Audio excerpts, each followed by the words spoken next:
En el mundo de las MMA, hemos tenido personajes icónicos y batallas inolvidables.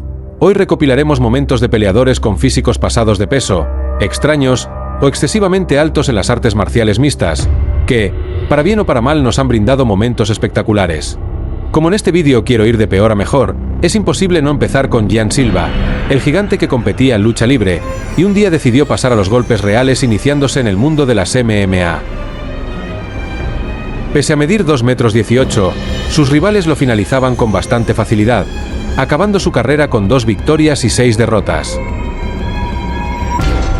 Si ahora te digo que un hombre de 272 kilos peleaba profesionalmente, ¿me creerías? Se trata de Emmanuel Yarbrough. Llegó a ser campeón de sumo amateur, pero en el mundo de las artes marciales mixtas fue un absoluto fracaso. Peleó en el evento de UFC 3, donde su presencia aterrorizaba a los demás peleadores por su gran tamaño, pero al final la fuerza le sirvió de poco y acabó pasándolo mal en su derrota.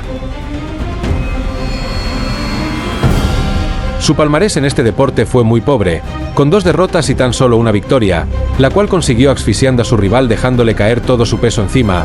Cualquiera se hubiera rendido. El siguiente peleador del que hablaremos es el gigante coreano, Choi Hong-man. En el kickboxing, sobre todo en K1, ganó notoriedad por su enorme tamaño, 2,18 m de altura y una gran fuerza física. Pero en el mundo de las MMA, no le fue nada bien. Tuvo la oportunidad de consagrarse, enfrentando al grandioso Fedor Emelianenko, el cual intentó derribarle pero notó la gran fuerza del gigante coreano, y acabó lidiando con todo su peso encima de él. La habilidad de Emelianenko en el suelo era impresionante, pero falló la primera llave de brazo, se puso en pie, y tras un segundo intento de derribo fallido, acabó en la misma posición pero esta vez encajando la llave de brazo con éxito, dando una clase de artes marciales mixtas a la torre coreana. También enfrentó a otra leyenda, Mirko Cro Cop, quien castigó su pierna terriblemente. Definitivamente, este coreano de dimensiones tan grandes, acabó siendo carne de cañón para todos en las artes marciales mixtas. En este vídeo no podía faltar el gran Butter Bean, la bestia de 180 kilos, que pese a aparentar todo lo contrario, demolía a sus rivales en boxeo y K1. Su trayectoria en las MMA fue breve, pero nos dejó momentos únicos como el KO a James Thompson. Sus golpes eran duros como el acero, pero en el suelo, sumando su poca habilidad con su excesivo peso, se le dificultaba recuperar la posición y es algo que aprovechaban sus rivales para derrotarle. Ahora es cuando seriamente subimos el nivel, empezando por Chris Barnett, nacido en España, concretamente Zaragoza, pero a los 6 años regresó junto a su familia al lugar de sus raíces, Estados Unidos. Después de una larga trayectoria consiguió llegar a la UFC, donde nos dejó un momento épico con esa patada giratoria, finalizando a su oponente. Ya tiene 38 años, y en UFC una victoria y 3 derrotas.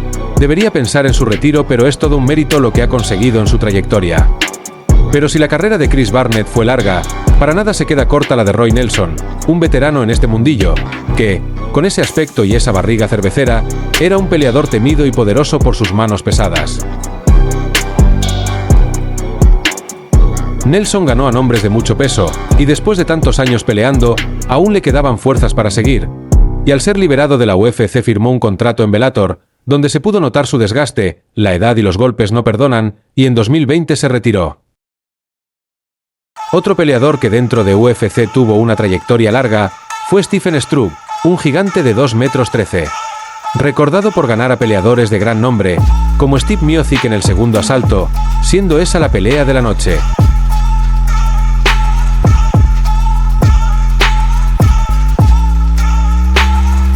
Tampoco nos podemos olvidar de cuando acabó en el primer asalto con Antonio Silva, a base de codazos.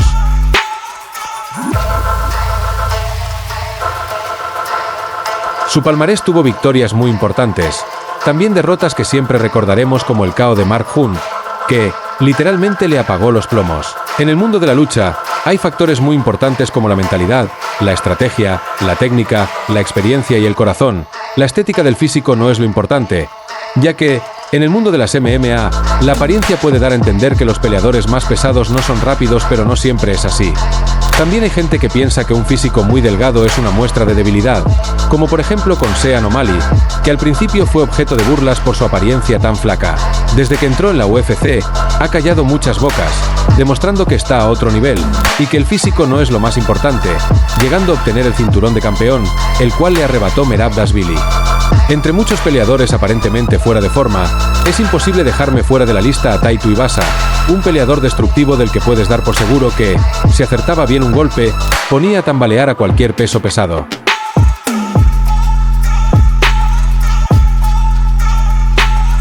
Como podéis comprobar, son muchos los peleadores de alto nivel pasados de peso, y es imposible acabar de hablar de ellos sin nombrar a Daniel Cormier, otra leyenda viva. Su historia ha sido increíble y ya es un ejemplo dentro de este mundo. Nos ha dejado actuaciones difíciles de olvidar. Podría nombrar a muchos, pero si el vídeo trata de físicos extraños, acabaremos a lo grande, hablando de alguien que se merece todos mis respetos, Nick Newell. Si alguien se podría decir que no está en igualdad de condiciones con el resto, sin duda es él. Nació con una amputación congénita del brazo izquierdo, que termina justo debajo del codo. Creció jugando primero al fútbol y luego al béisbol, pero acabó cogiéndole el gusto a la lucha libre en la escuela secundaria. Al unirse a su equipo de lucha libre, pensó en dejarlo después de su primera sesión porque según él era lo más difícil que había hecho en su vida, pero su madre no se lo permitió, y en cambio, se esforzó a partir de entonces. Acabó siendo profesional en las artes marciales mixtas, siendo un ejemplo de superación para todo el mundo. Su palmarés acabó siendo de 16 victorias y 4 derrotas, enfrentándose a peleadores de altísimo nivel, como por ejemplo Justin Gaethje, con el cual perdió, pero sabiendo lo peligroso que es Justin, ya es un mérito enfrentarlo. Era todo un artista sometiendo a sus rivales y pese a aparentemente tener una gran desventaja en su brazo, sometía a otros profesionales los cuales no tenían ese problema. Un mérito increíble el de Nick Newell. Como ya sabéis, este canal se centrará en analizar peleadores y combates próximos. Pero si te gusta también este tipo de contenido de curiosidades de peleadores, házmelo saber, suscríbete y dale like.